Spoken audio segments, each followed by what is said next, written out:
Hello guys, कैसे हैं आप सब लोग। I hope you all good.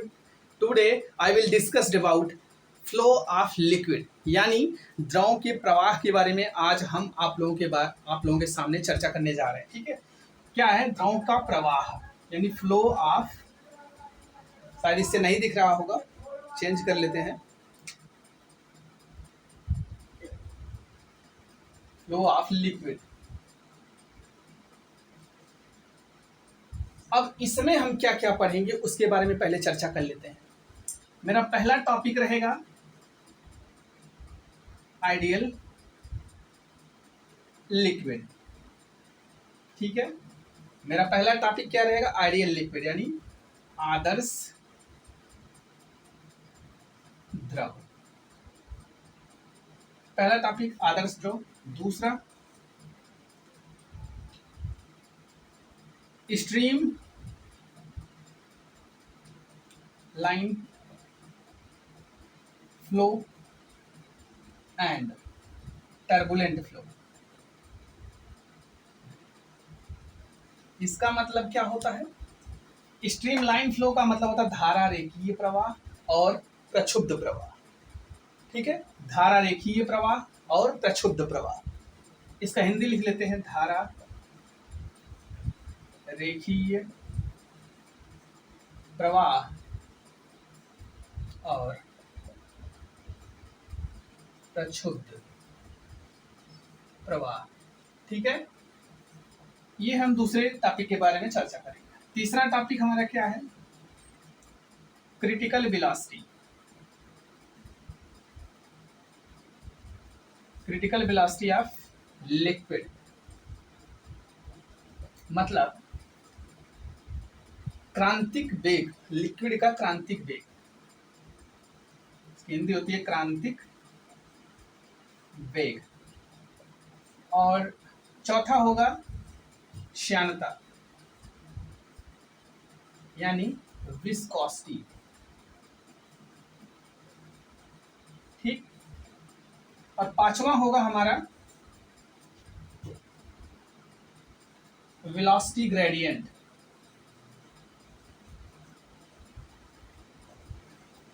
यानी वेग प्रवणता। इसका स्क्रीनशॉट जल्दी से आप लोग ले लीजिए। ये 5 टॉपिक के बारे में आज हम चर्चा करेंगे आप लोगों के सामने। ठीक है,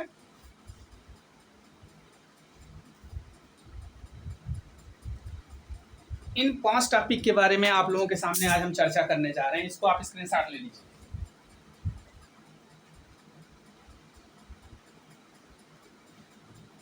चलिए, आप लोगों ने स्क्रीनशॉट ले लिया होगा। तो आज हम पहला टॉपिक पढ़ाने जा रहे हैं आप लोगों के सामने, आदर्श द्रव क्या होता है इसके बारे में जानते हैं। Ideal liquid. ठीक है, आदर्श द्रव। ध्यान से पढ़िएगा, एकदम इंपॉर्टेंट टॉपिक है ये, फ्लूइड मैकेनिक्स का टॉपिक है। ठीक है, तो इसमें लापरवाही नहीं बरतना है। ठीक, आदर्श द्रव क्या होता है सबसे पहले हम इसके बारे में जानते हैं। आदर्श द्रव की प्रॉपर्टी क्या होती है, ऐसा द्रव जिसमें जीरो कंप्रेसिबिलिटी और जीरो विस्कोसिटी हो।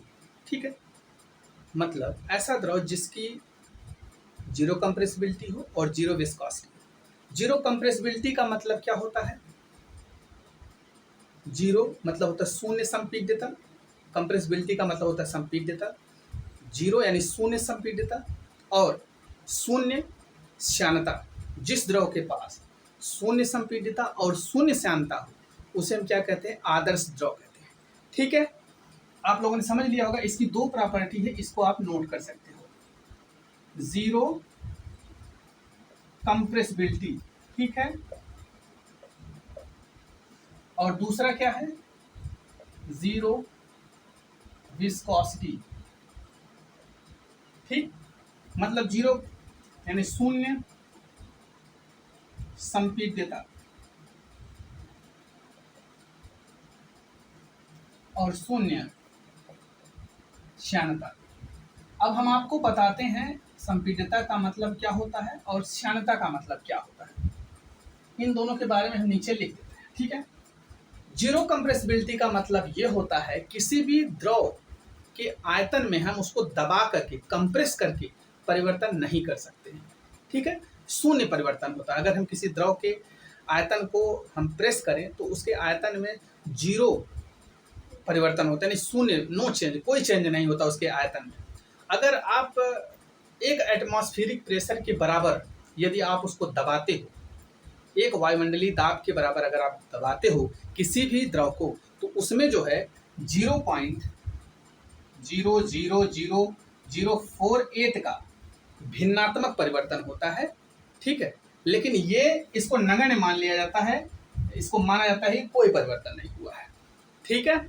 मतलब किसी भी आदर्श द्रव में जीरो कंप्रेसिबिलिटी का मतलब ये होता है कि उस द्रव के आयतन में हम दाब लगाकर कोई परिवर्तन नहीं कर सकते हैं, ओके। उसमें दाब लगाकर कोई परिवर्तन नहीं कर सकते हैं,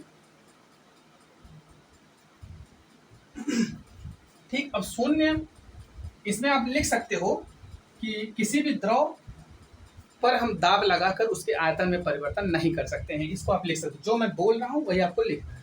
और शून्य श्यानता का मतलब क्या होता है? दो द्रव की सतहों के मध्य सापेक्षिक गति का विरोध नहीं होता है। शून्य श्यानता का मतलब ये होता है, मतलब उसके दो द्रव की सतहों के जो मध्य जो सापेक्षिक गति होती है वो होती है, उस पर कोई विरोध नहीं होता है, सापेक्षिक गति का कोई विरोध नहीं होता है, कोई भी बल कार्य नहीं करता स्पर्शी इन दो सतहों के मध्य। जीरो श्यानता का मतलब ये होता है। आप लिख सकते हो किसी भी दो द्रव की सतहों के मध्य कोई भी स्पर्शी बल कार्य नहीं करता है, दो सतहों के मध्य कोई भी जो है सापेक्षिक गति के विरोध नहीं होता, मतलब सापेक्षिक गति होती है। शून्य श्यानता का मतलब ये होता है। आशा करते हैं ये समझ में आ गया होगा। अब हम आगे बढ़ रहे हैं दूसरे टॉपिक पे, ठीक है। आइडियल लिक्विड के बारे में आपने जान लिया, बता दिया इसकी दो प्रॉपर्टी होती है। आइडियल लिक्विड हम किसको बोलते हैं? अभी हमने बताया कि जिसके पास जीरो कंप्रेसिबिलिटी और जीरो विस्कोसिटी हो उसे हम आदर्श द्रव बोलते हैं, ठीक है। अब दूसरा टॉपिक हमारा क्या था? ये द्रव का प्रवाह है, आप यहाँ डाल सकते हैं द्रव का प्रवाह, इसकी हिंदी होती है इसकी फ्लो ऑफ लिक्विड।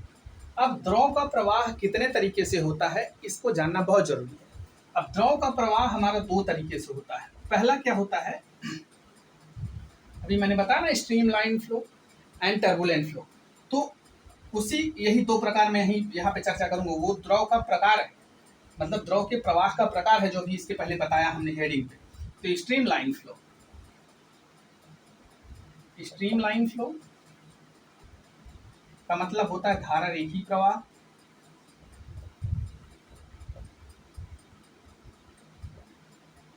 और दूसरा टर्बुलेंट फ्लो,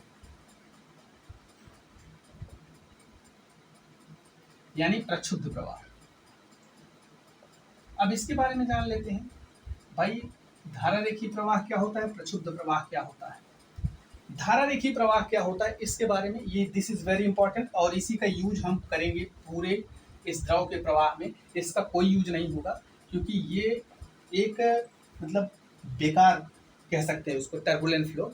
एक इसका कोई डायरेक्शन निश्चित नहीं होता है, इस पर कोई नियम जो है ये कोई नियम का फॉलो नहीं करेगा, ठीक है। इसलिए इसको हम पढ़ेंगे, सिर्फ डिफिनीशन पढ़ेंगे। हो सकता है कि बोर्ड के एग्जाम में एक नंबर में आ जाए कि टर्बुलेंट फ्लो का डिफिनीशन लिखिए विद एग्जाम्पल, ठीक है। तो हो सकता है आ जाए, इसलिए इसको हम जो है पढ़ेंगे,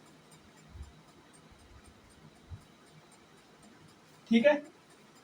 तो क्या करते हैं अब हम, यहाँ पे हमको धारा रेखी दो प्रकार का होता है। धारा रेखी प्रवाह बता दिया, स्ट्रीमलाइन फ्लो और धारा रेखी प्रवाह, ठीक है।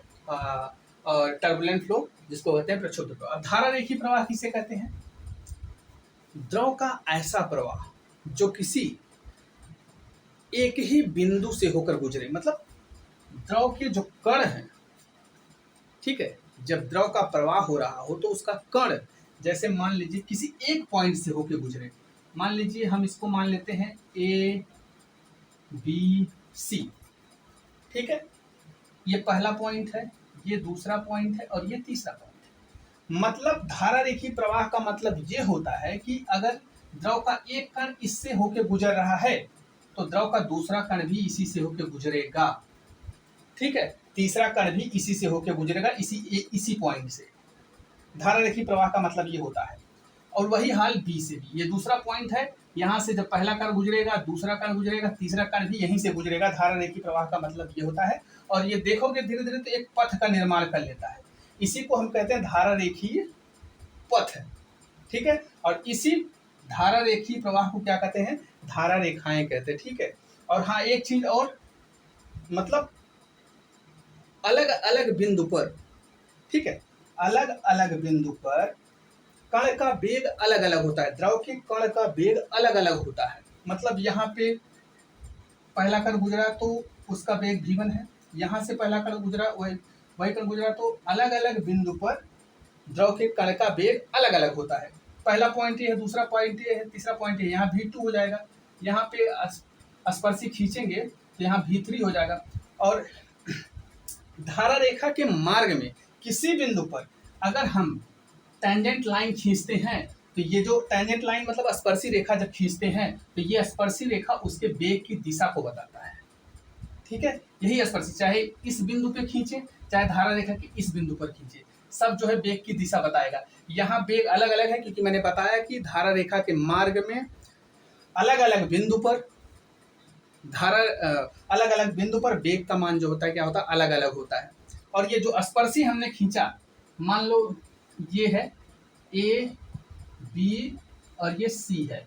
यहाँ पे देखिए स्पर्शी अगर खींचूं मैं इसके किसी बिंदु से तो इसका वेग यहाँ v1 बता रहा है। यहाँ से अगर खींचूंगा अलग अलग पॉइंट पे तो इसका वेग v2 हो जाएगा, इसका वेग v3 हो जाएगा। क्यों? क्योंकि अलग अलग पॉइंट है तो मैंने बताया अलग अलग पॉइंट पे अलग अलग वेग होगा। ठीक है, तो ये स्पर्शी जो खींच रहा हूँ, टेंजेंट लाइन जो खींच रहा हूँ, ये वेग की दिशा बता रहा है, कण के वेग की दिशा बता रहा है, द्रव के प्रवाह की दिशा बता रहा है। ठीक है, इतना क्लियर हो गया होगा। मतलब मैंने बताया कि अलग अलग पॉइंट पर धारा रेखा के मार्ग में अलग अलग पॉइंट पर द्रव के कण का वेग अलग अलग पॉइंट पर अलग अलग होता है। बात समझ में आ गई होगी यहाँ तक आपको। तो इसी को क्या बोलते हैं हम? इसी पथ को धारा रेखीय पथ बोलते हैं। इसी रेखा को धारा रेखा बोलते हैं, धारा रेखाएं बोलते हैं। धारा रेखाएं एक दूसरे को प्रतिच्छेदित नहीं करती। क्यों नहीं करती? अगर आप इसको प्रतिच्छेदित करवा दोगे ना, मान लो ये इसको ऐसे काट रहे, तो अगर इस पर हम टेंजेंट लाइन खींचेंगे एक बिंदु पर देखिए निकल रही, तो इसकी एक वेग की दिशा इधर हो जाएगी, एक वेग की दिशा इधर हो जाएगी। क्या ये पॉसिबल है कि धारा रेखाओं की किसी एक बिंदु से गुजरे तो उसकी दो दिशाएं होंगी? अरे भाई एक ही दिशा तो होगी। हाँ भाई, गर्मी बहुत है। ठीक है, तो क्या होगी? एक ही दिशा तो होगी। मतलब इसीलिए कहा जा रहा है कि धारा रेखाएं एक दूसरे को नहीं काटती, क्योंकि जब उस पर दोनों रेखाएं एक दूसरे काटेंगे ना तो उसका अलग अलग टेंजेंट जब खींचोगे आप तो उसकी दो दिशाएं बताने लगेंगी, जो कि ये संभव नहीं है। ठीक है, तो यह संभव, ये सब आप लिख सकते हो। धारा रेखाएं एक दूसरे को कभी काटती नहीं है, ये लिख लो। धारा रेखाएं एक दूसरे को कभी नहीं काटती हैं। अगर ये काटेंगी तो इनकी दो स्पर्श रेखाएं खींची जाएंगी। जो स्पर्श रेखाएं हैं वो वेग की दिशा को निर्धारित करती हैं, तो अलग अलग दिशाएं हो जाएंगी। एक ही कण की अलग अलग दिशा संभव नहीं है। या आप जो मैं बोल रहा हूँ वो लिखते ही चलिए। ठीक है, तो ये रहा हमारा क्या? Stream line flow. ये समझ में आ गया होगा। अब हम आपको बताएंगे प्रक्षुब्ध प्रवाह क्या होता है। ठीक है, प्रक्षुब्ध प्रवाह जिसको बोलते हैं टर्बुलेंट फ्लो, प्रक्षुब्ध प्रवाह यानी टर्बुलेंट। अब टर्बुलेंट फ्लो क्या होता है इसको बहुत ध्यान से समझने की जरूरत है। देखिए, किसी भी द्रव के कण का धारा रेखी बना रहना, ठीक है, एक निश्चित वेग से कम जब वेग होता है तो वो धारा रेखी प्रवाह करता है। जैसे ही उस निश्चित वेग को हम पार करते हैं तो वो जो है ये प्रक्षुब्ध प्रवाह करने लगता है। प्रक्षुब्ध प्रवाह का मतलब ये होता है कि वो टेढ़ी मेढ़ी गति करने लगता है। जब हम द्रव के कण का वेग बढ़ा देते हैं तो जिगजैग मोशन करने लगता है, इधर इधर यादृच्छिक गति करने लगता है। ये पता ही नहीं रहता कि इसका डायरेक्शन कहाँ है। इसलिए इसको कहा जाता है ये नियम का कोई फॉलो नहीं करता है। ठीक है, ठीक। तो ये क्या करता है? प्रक्षुब्ध प्रवाह जो होता है ये टेढ़ी मेढ़ी गति होती है द्रव के कण की, ठीक है। तो ये यही सीधा सीधा है और कुछ है नहीं इसमें, ठीक है, टर्बुलेंट फ्लो में, ठीक है। ये किसी नियम का फॉलो नहीं करता है, ठीक है। तो ये हो गया यहाँ पे। अब आपको हम बताएंगे आगे, अभी बताया था मैंने क्रिटिकल वेलोसिटी आपको बताएंगे। अगर आपको प्रूफ चाहिए तो विद प्रूफ भी बता सकते हैं हम, कमेंट करके बताइएगा। क्रिटिकल वेलोसिटी ऑफ लिक्विड,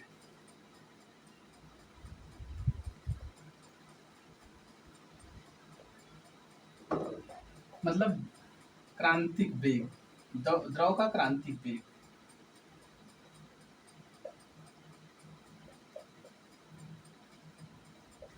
इसको, इसकी परिभाषा आप लिखना चाहते हो तो लिख सकते हो।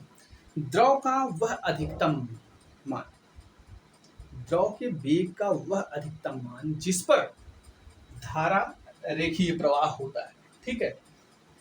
जिस पर कण जो है, द्रव का कण धारा रेखीय प्रवाह करता है। द्रव के वेग का वह अधिकतम मान जिस पर द्रव का कण धारा रेखीय प्रवाह करता है, ठीक है, उसे हम क्या कहते हैं, क्रांतिक वेग कहते हैं। द्रव के वेग का वह अधिकतम मान जहां तक द्रव का प्रवाह धारा रेखीय होता है, ठीक है। द्रव के वेग का वह अधिकतम मान जहां तक द्रव का प्रवाह जो होता है वो धारा रेखीय होता है, उसी को क्या कहते हैं, क्रांतिक वेग कहते हैं। आप लिखना चाहो तो लिख सकते हैं।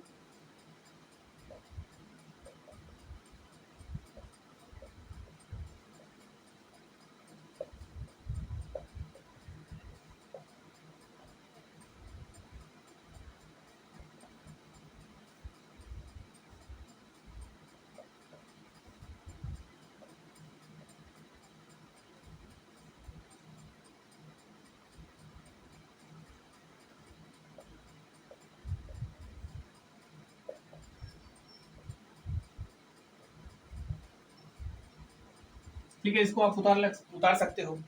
और क्रिटिकल वेलोसिटी है तो इसको हम क्या कहते हैं, इसको VC से डिनोट करते हैं, यानी प्रदर्शित करते हैं। इसको आप उतार लीजिए, स्क्रीनशॉट ले लीजिए।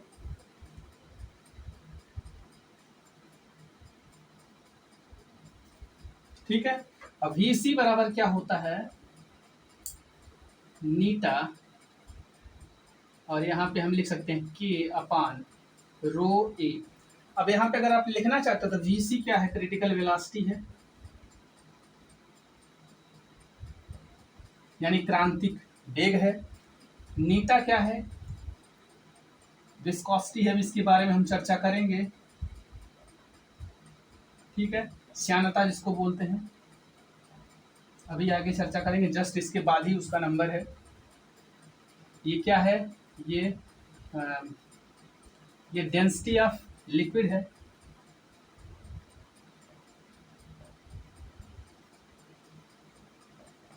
ये डेंसिटी ऑफ लिक्विड है। ये क्या है, ये अगर माने तो रेडियस ऑफ, ये जो जिसमें हम इसका फ्लो रेडियस है जिसमें हम द्रव का फ्लो करवा